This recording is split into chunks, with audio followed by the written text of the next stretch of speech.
Great Britain then, Smith and James in lane at number 5. Pretty good start. They're out, they're fast, they're flying. Serbia, Montenegro in 1, Italy 2, Australia, Drew Ginn, Duncan Free in lane at number 3.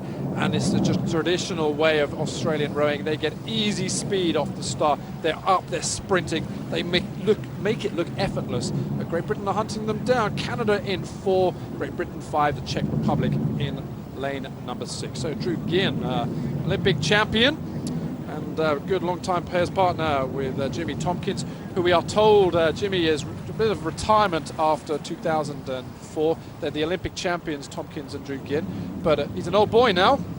He had to take a couple of years off, but he's got great plans to come back for Beijing. Yeah, he'll probably come back in the 4 or the 8, I think. The 4 for Australia hasn't been performing at all well. But look at the way that the British have got off here.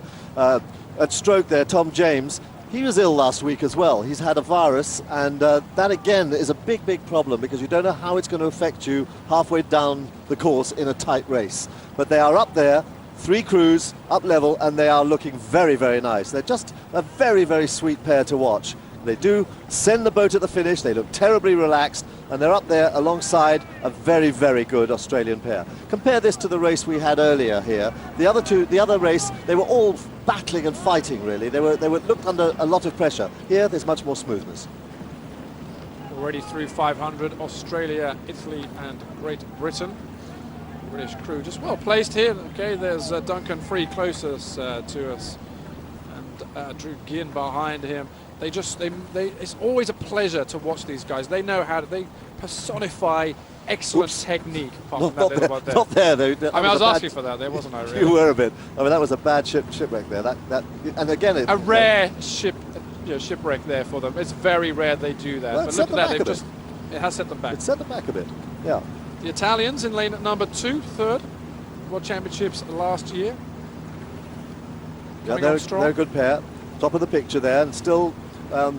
The winners in Munich at the very top of the picture there, Serbia and Montenegro, fighting well, holding on to 4th place.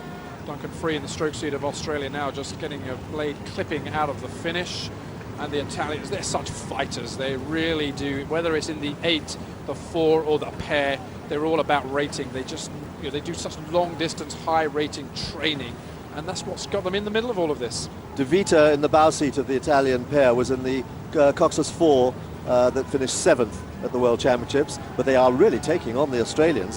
This is unexpected for Australia. They thought that they really had it all their own way.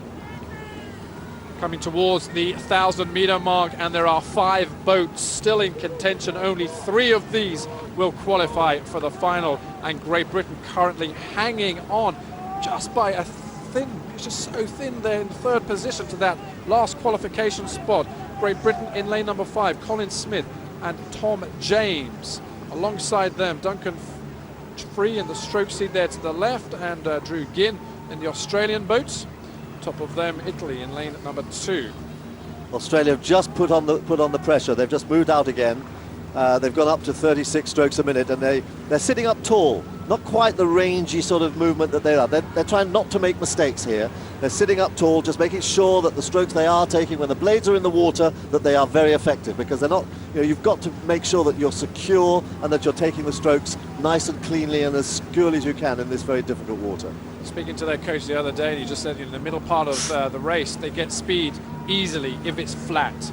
And they were concerned. They are really concerned because they are good technicians in perfect conditions. Well, look how Drew Ginn at the bow seat is throwing up water at the finish. He's anxious there about getting his blade out at the finish, throwing water up at the finish. Okay, that's what's going out front to the left. Great Britain have now backed down into 4th position. Canada have come through, and Canada now into 2nd place. The Italians now holding on to the 3rd position. So it's up to Tom James and Colin Smith in lane at number 5, and they're coming down this side of the course where it's going to be slightly more choppy for them. They really have to sort of pick it up again. We're watching number 5, the yellow boat, and the Italians in lane number 2. The Italians have caught a crab. Such is the conditions here. Great Britain back into 3rd position, and now all these 3 crews are going away. 500 meters to go it's almost farcical in relation to the weather here as to be able to predict. It's about being safe, and at the moment, Australia are safe. It's a bit of a lottery. It is a bit of a lottery, but when the pressure is on, that's when mistakes are made. So if you can actually handle yourself under that sort of pressure, and you can see the British pair are really handling themselves well. They're technically extremely, extremely good. And I suspect that they'll get through Canada now. They're winded up well, they're very good finishers, and there they go.